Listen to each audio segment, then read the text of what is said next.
May 29th, 1453.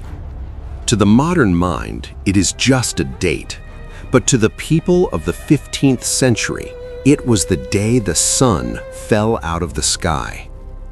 Constantinople, the queen of cities, the last living lung of the Roman Empire.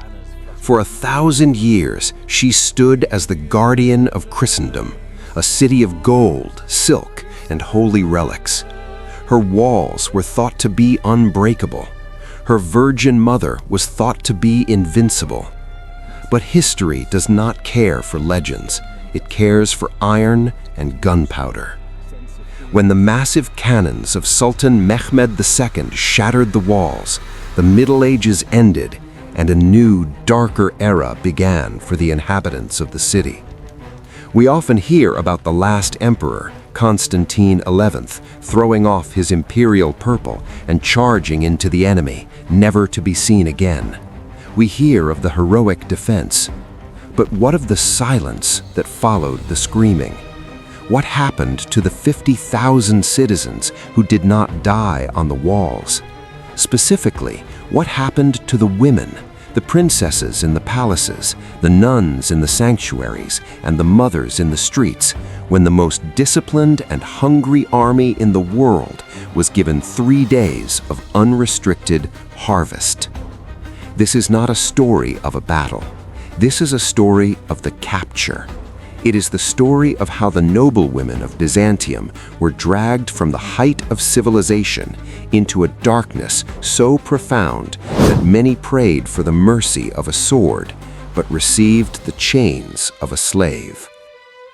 To understand the horror of the fall, we must understand the psychology of the siege. For 53 days, the women of Constantinople lived in a state of suspended apocalypse. The Ottoman army outside the walls numbered over 100,000 men. Inside, there were fewer than 7,000 defenders. Every woman in the city knew what the Turk meant.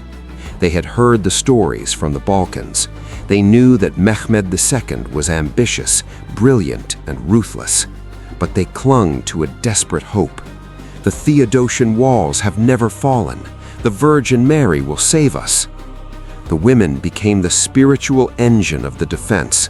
While men repaired the breaches, women, from the poorest baker's wife to the noblest duchess, ran water and stones to the walls.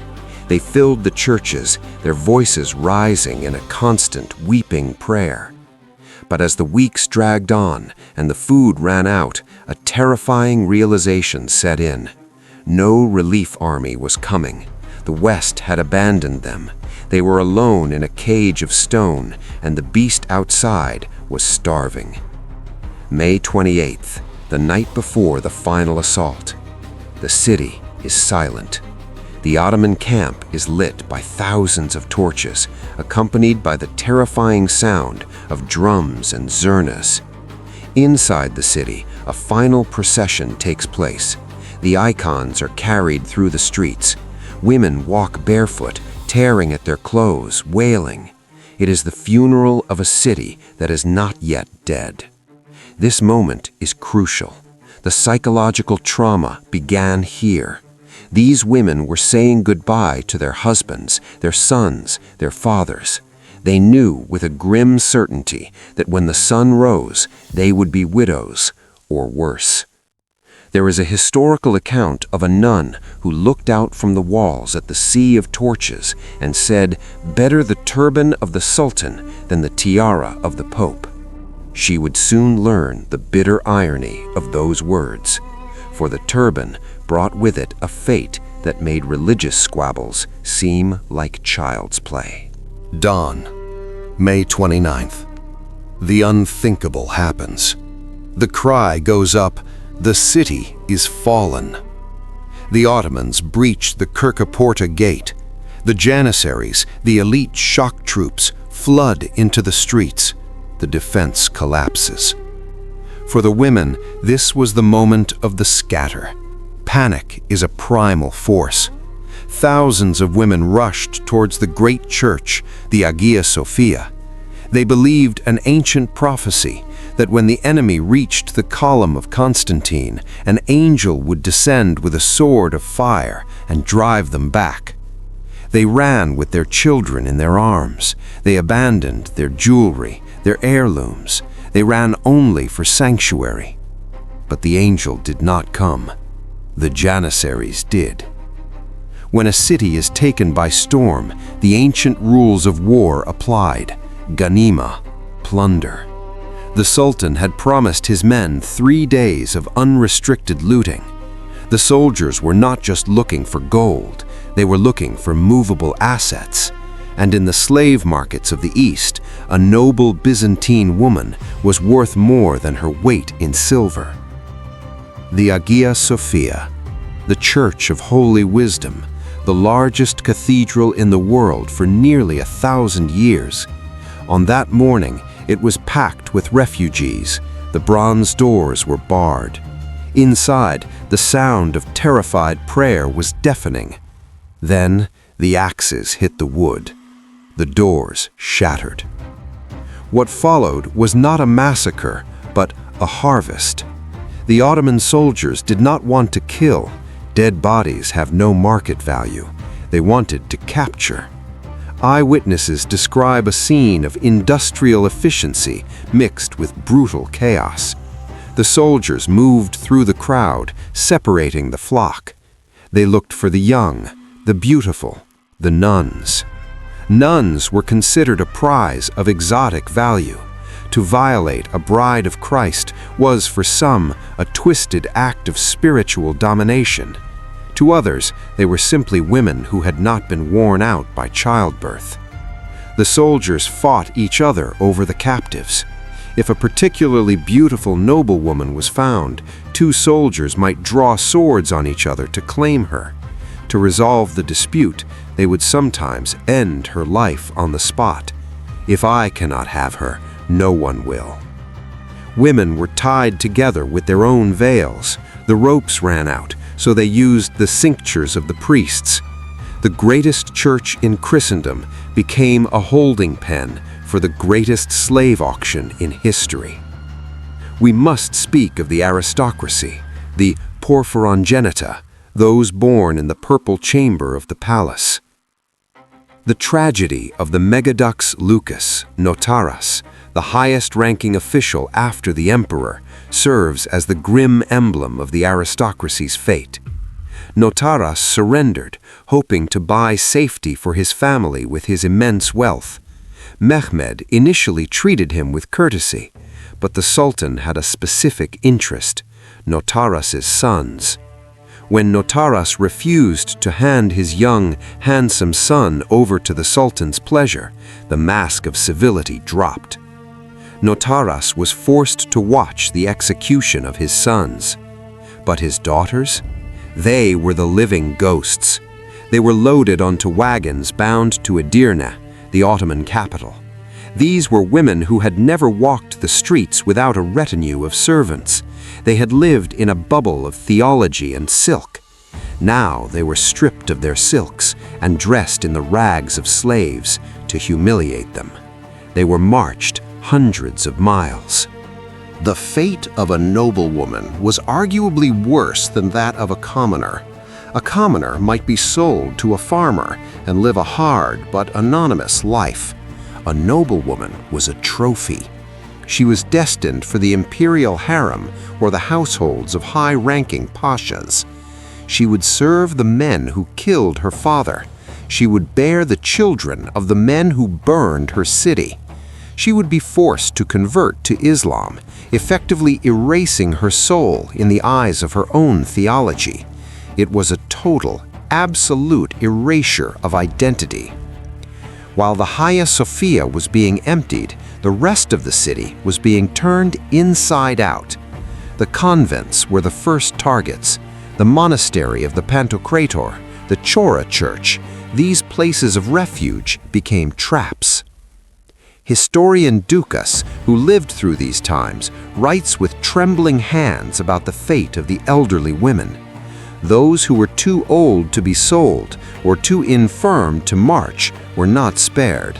They were considered useless mouths. They were eliminated in the streets, often merely to test the sharpness of a blade. But for the young mothers, a specific horror awaited: the separation. The Ottomans practiced a highly selective form of slavery. They wanted boys for the devshirme, to be raised as soldiers, and girls for the harems. Infants who were too young to be useful were often torn from their mother's arms and discarded. Imagine the sound of 4,000 weeping women being dragged through the Charisius gate. They looked back at the city of Constantine. They saw the smoke rising. They saw the cross being torn down from the dome of the Hagia Sophia, and they knew with a crushing finality that Byzantium was not just conquered, it was extinct.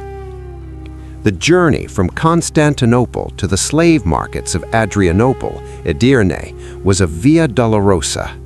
Thousands of captives tied by the neck, walking through the dust. They were guarded by men who viewed them as livestock. There was no privacy, no dignity. Women who fell were whipped. Women who resisted were silenced. But the greatest torture was psychological. Among the captives were the greatest scholars, artists, and theologians of the East, and their wives and daughters. These women were the guardians of a 1,000-year-old culture. As they walked, they realized they were the last vessels of Roman memory. If they died, Rome died with them. If they submitted, Rome became something else. Some chose the cliff. There are legends, perhaps embellished, but rooted in the reality of despair, of women who, when crossing the mountains, threw themselves into ravines rather than enter the Ottoman harems. They chose the freedom of the drop. But most walked on, because the human instinct is to survive, even when survival means living in hell. If the fall of the city was the death of their freedom, the arrival in Adrianople, the Ottoman capital at the time, was the burial of their identity. The column of captives, thousands strong, arrived at the great slave markets. Here, the final sorting took place. The brutal economics of the Ottoman Empire took over. A Byzantine noblewoman, educated in philosophy and theology, was inspected not for her mind, but for her decorative value.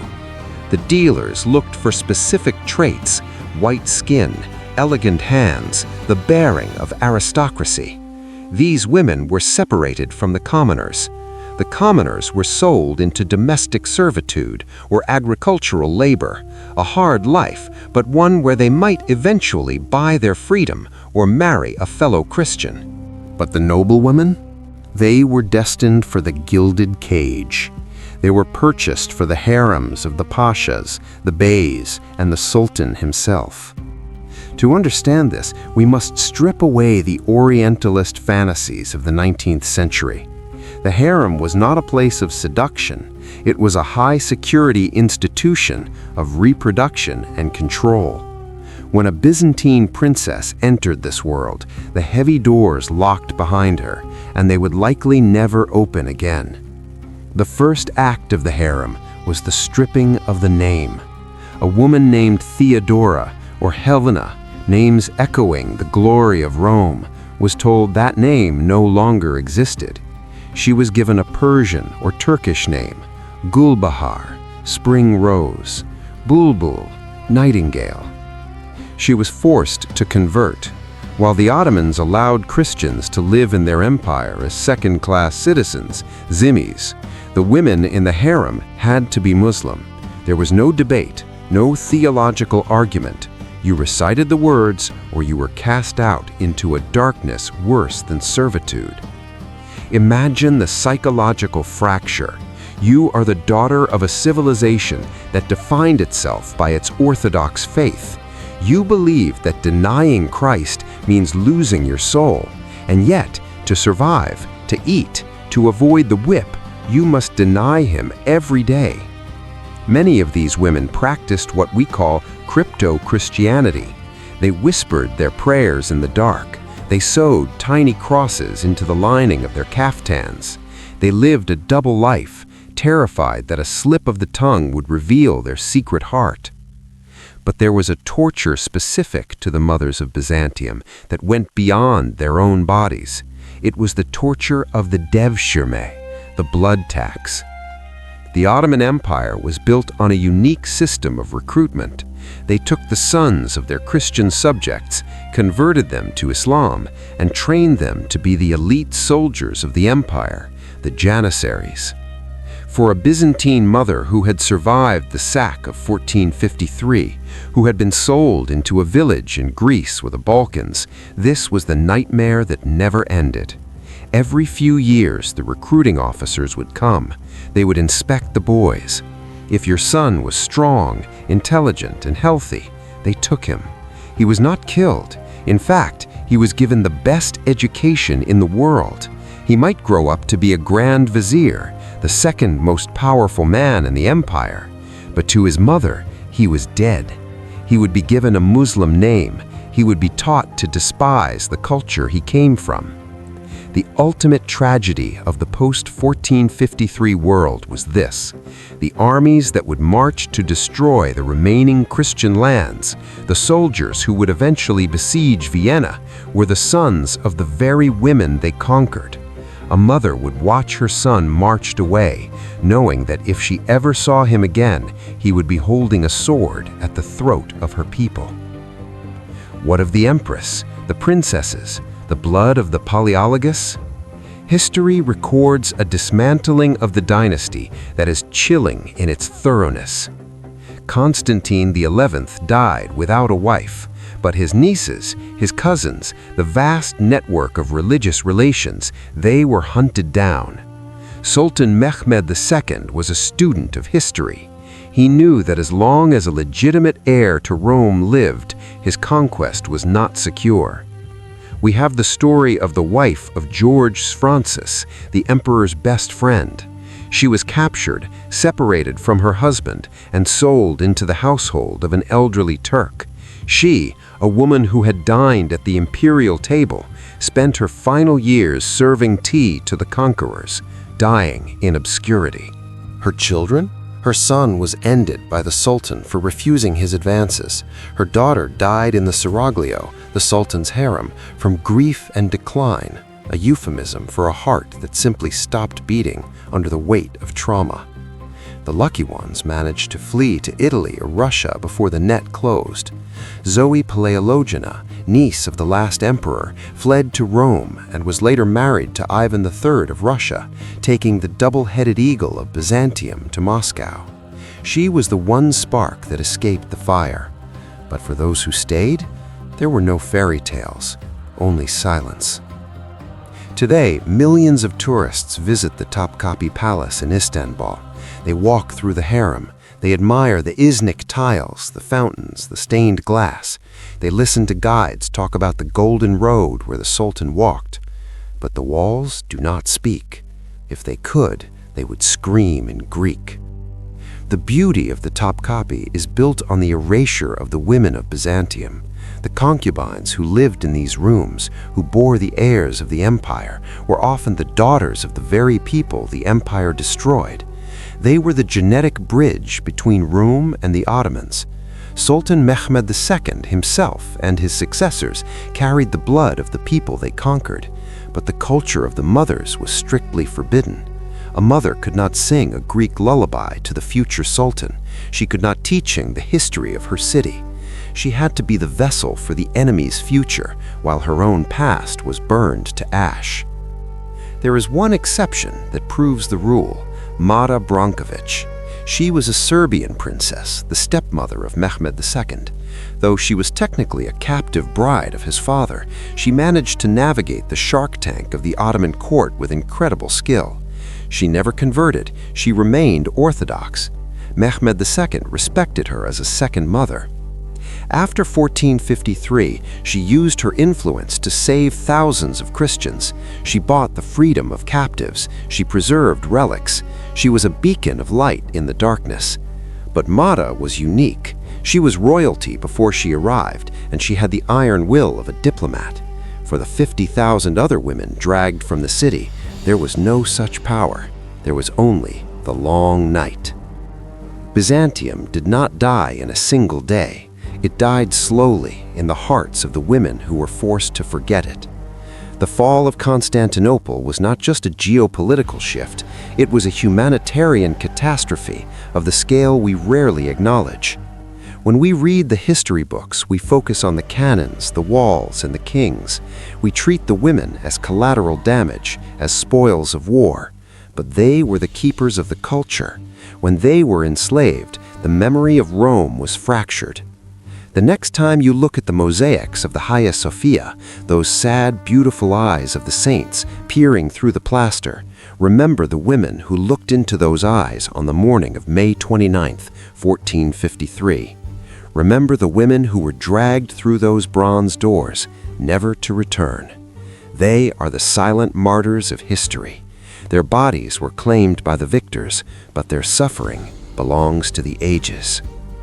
Constantinople is gone. Istanbul remains. But in the DNA of the city, in the faces of the people, and in the shadows of the old cisterns, the ghosts of the Byzantine mothers are still waiting for their story to be told.